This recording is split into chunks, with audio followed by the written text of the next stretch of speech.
उन्हें बताइएगा कि वर्दी उतरवाए बिना छोड़ूंगा नहीं। और ये रेप पहली बार नहीं हुआ, ये हजारों सालों से लगातार होते आ रहे हैं, लगातार। महत्वपूर्ण बात कि बलात्कार करने वाला अगर आपके घर का भाई बेटा भी है तो भीम आर्मी का वो कट्टर दुश्मन है। आप नहीं कर रहे हैं, क्योंकि अगर ये आंदोलन बैठा तो आप लिख लीजिए, इस आंदोलन को आपको खत्म करना भारी हो जाएगा, ठीक है। और ये तो मुझे भी पता लगा कि यहाँ कमिश्नरी है, ठीक, तो प्रशासन का धन्यवाद कर दीजिएगा और एक रिपोर्ट और दे दीजिएगा।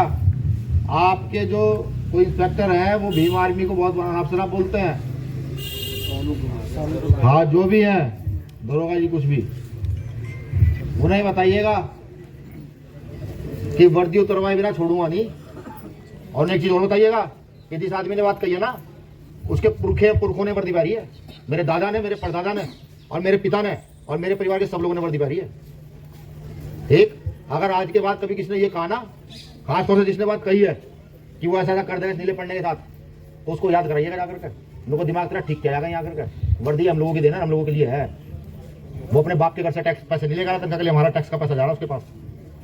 ये आप LIU की रिपोर्ट में मेंशन करके भेजिएगा, वैसे तो मैं जाऊंगा DIG से पूछने। देखिए बहुत सारी बातें हो चुकी हैं, बस एक बात है, सम्मान नहीं तो कुछ नहीं। अगर सम्मान नहीं तो मर जाओ, इससे अच्छा वो सही है, ठीक। और अगर मौत ही अंत है तो समझ लो मरना सबको एक दिन है, चाहे तो एक्सीडेंट में मर जाओ, चाहे बीमारी में मर जाओ, और चाहे अपने समय आने पर मर जाओ, और चाहे इस आंदोलन को लड़ते लड़ते मर जाओ, ये तय आपको करना है। हमने तो खुद इस रास्ते को चुना है। ये हमारे प्रदेश अध्यक्ष नीले पड़ने के जो लोग हैं, इनको कोई घर का नहीं गया, उन्होंने खुद ही रास्ता चुना डॉक्टर अम्बेडकर का, ठीक।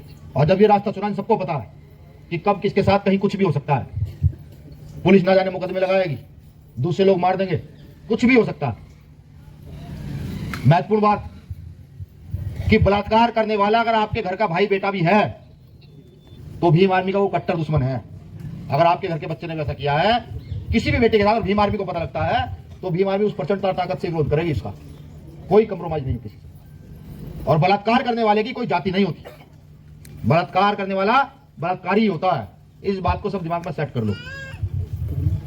एक बार को आपकी कोई जमीन छीन ले, आपका कोई घर छीन ले, तो चुप रह जाना। लेकिन जब कभी ये पता लगे किसी भी बेटी के साथ गलत हुआ है, तो रात को सोना मत, सुबह आंदोलन की तैयारी करना सरकार के खिलाफ, प्रशासन के खिलाफ, कि सुबह आंदोलन होगा कि सरकार और प्रशासन नहीं मानेगा।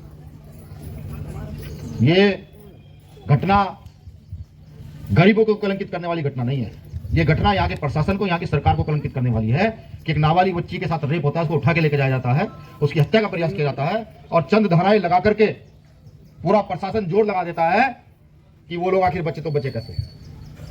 और हम जैसे सामाजिक लोग जब आते हैं, आइयो छोड़िए, यहां कोई जवाब देने वाला नहीं है। रात हमारे साथी जो मेरे साथ रहते हैं, LIU के इंस्पेक्टर के लगातार फोन जा रहे थे कि हमने SST एक्ट लगा दिया है, हम लगातार बड़ी जांच कर रहे हैं, अध्यक्ष जी को कहे ना आए।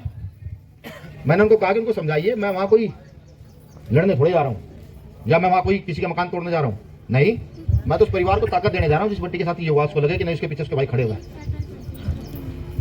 लेकिन आज लज्जा महसूस कर रहा हूं कि अगर LIU के लोग भी झूठ बोलने लगे हैं तो न्याय की मांग, सच्चाई की बात किससे करें?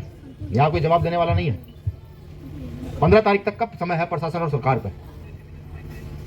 15 तारीख तक जो भीम आर्मी के कार्यकर्ताओं को आकर यहां अभद्र भाषा का प्रयोग करके गया है वो सस्पेंड।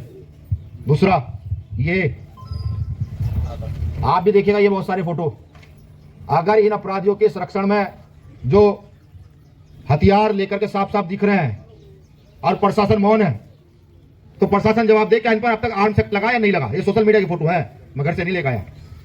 अब क्योंकि यहाँ प्रशासन का कोई व्यक्ति जवाब देने वाला है ही नहीं, तो इसका सीधा सीधा मतलब यह है कि प्रशासन सिर्फ सरकार के दबाव में है, प्रशासन सरकार का काम करेगा, आपका नहीं करेगा। 15 तारीख को आगरा में आंदोलन शुरू होगा, सिर्फ इसके खिलाफ नहीं, इस बेटी के साथ गलत हुआ है इसके खिलाफ कि प्रशासन सरकार से मिलकर उस बेटी को न्याय नहीं दिलाना चाहती है। मैं अपने यहां एडवोकेट साथियों से भी कहूंगा कि अब तक इसमें SC एक्ट नहीं लगा है, आप भी प्रशासन के खिलाफ कार्रवाई करें, पूछे कि ऐसा क्यों नहीं हुआ। कानून में प्रावधान है इन बातों को पूछने का। और जैसा कि मैंने पहले कहा, सम्मान नहीं तो कुछ नहीं। अगर प्रशासनिक व्यवस्था इतनी ढीली है कि इतनी बड़ी घटना के बावजूद उनके पास कोई जवाब नहीं है, उनके पास यह भी कहने के लिए नहीं है कि हमने इतने लोग जेल भेज दिए हैं और हमारी जांच यहां तक पहुंची है, तो आप समझिए कि वो विरोधी कितने ताकतवर हैं जो प्रशासन को घुटने पर लेकर आ गए हैं। और ये हमारे लिए लज्जा की बात बिल्कुल नहीं है। ये लज्जा की बात किसी के लिए है तो यहां के प्रशासनिक अधिकारियों के लिए। अब हमें इस आंदोलन को चलाना कैसे है? मैंने पहले कहा, सम्मान नहीं तो कुछ नहीं। अगर सम्मान के लिए लड़ नहीं सकते तो बिना लड़े तुम मरे हुए को समान हो। इससे अच्छा जाकर के मर जाओ तो ज्यादा बेहतर है। और अगर सम्मान का अंश बाकी है तो मेरे यहां से जाने के बाद, क्योंकि दिल्ली में भी 11 तारीख में एक बड़ा आंदोलन सम्मान के लिए है, जब आंदोलन की तैयारी करने जाओ तो 11 तारीख की भी जानकारी दो और साथ साथ आगरा में होने वाले 15 तारीख के आंदोलन की भी जानकारी दो। यहां जो और तमाम साथी दूसरे जिलों से आए हैं, इस मंडल के जिलों से आए हैं, एक एक दिन ड्यूटी आंदोलन में उनकी भी लगेगी। 11 के आंदोलन के बाद वो आएंगे एक एक दिन यहां 15 तारीख के आंदोलन में शरीक होने के लिए, और खाली हाथ नहीं आएंगे, ताकत के साथ अपने जिले से आएंगे यहां तक। प्रशासन रोकेगा, मैं जानता हूं, हो सकता है 2-4 मुकदमे भी लग जाए।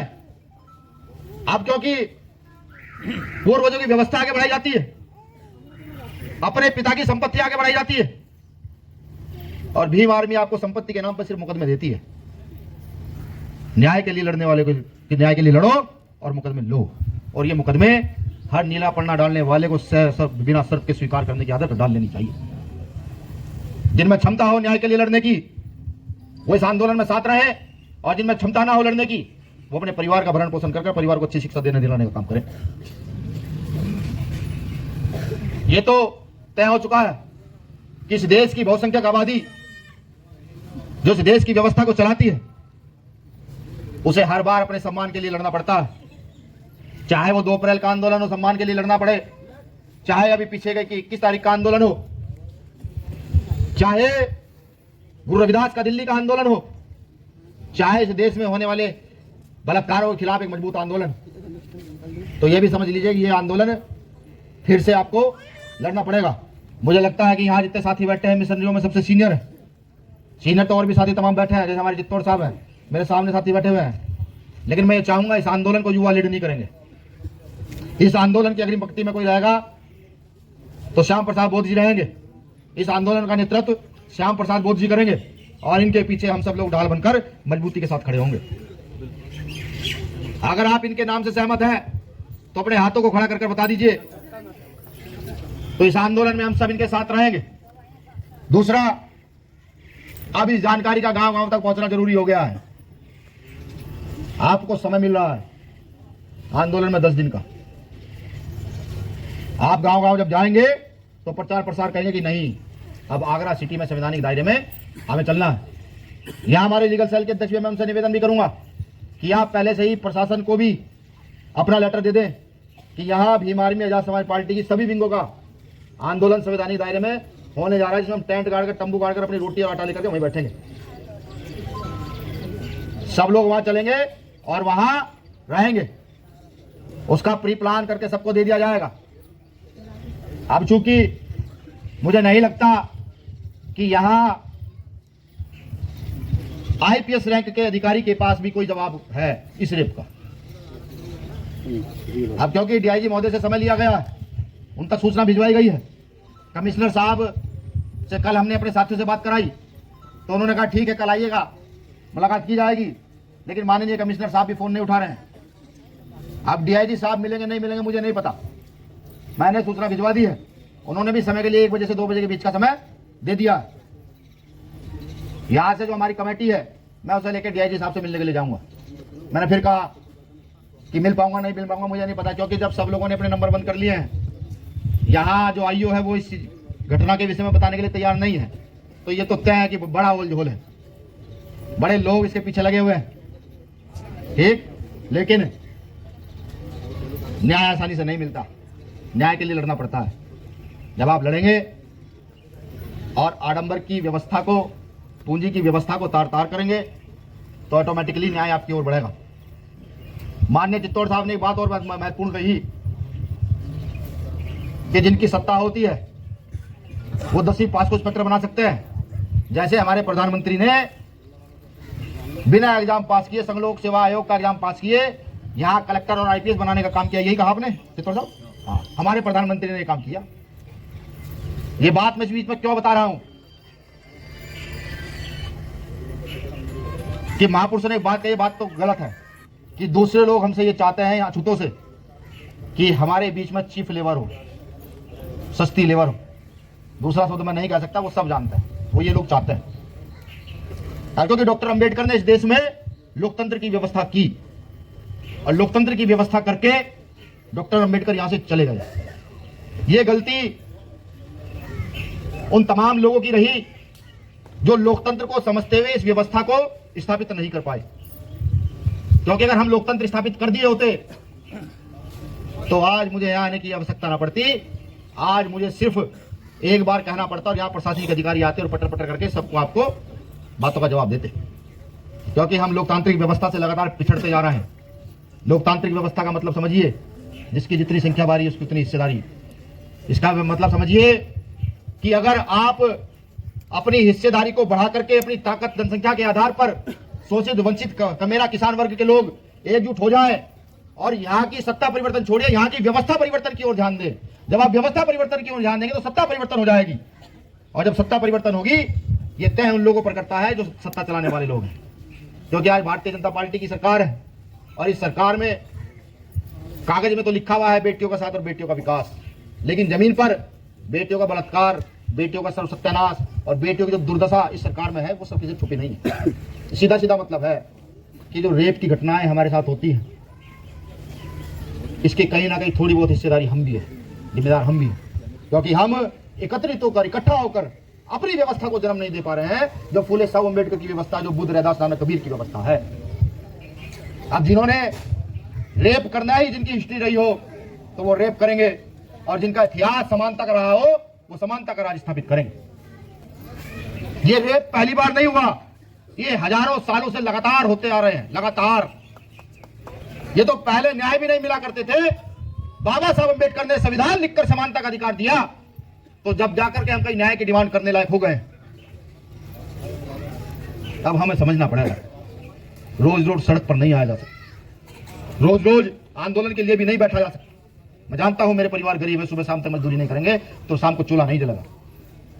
मैं तो सलूट करता हूं समाज को कि मजदूरी करने के बावजूद भी ये समाज अपने सम्मान के लिए लड़ने के लिए तैयार रहता है। एक समय की रोटी नहीं खाता लेकिन आंदोलन के लिए खड़ा हो जाता है। सलूट करता हूं समाज। अभी समाज को आंदोलन के साथ साथ अपनी राजनीतिक व्यवस्था परिवर्तन की ओर भी ध्यान देना पड़ेगा। जब मैं कार्यक्रमों में जाता हूं